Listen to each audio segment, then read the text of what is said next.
Hello বন্ধুরা, সবাই কেমন আছো? আশা করি তোমরা সবাই খুব ভালো আছো। আমিও খুব ভালো আছি। আজ একটু বেরিয়েছিলাম, একটা জায়গায় যেতে হবে, তাই প্রথমে গিয়েছিলাম পার্লারে। সেখান থেকে হয়ে গিয়েছিলাম একটা শাড়ির দোকানে, কারণ কয়েকটা শাড়ি লাগবে আমার।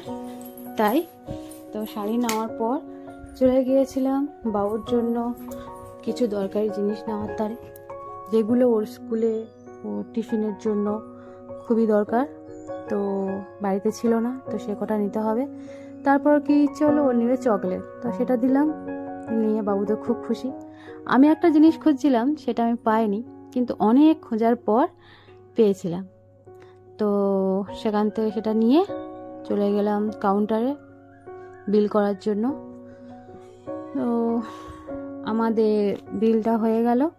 দিয়ে আরও দুটো ব্যাগ ছিল, তো সেই ব্যাগ দুটো নিয়ে বাড়িতে চলে এলাম। বাবু তো খুব খুশি, কারণ ও যেটা চেয়েছিল সেটা পেয়েছে। আর তারপর সবাই খুব ভালো থেকো, টাটা বাই বাই। এটা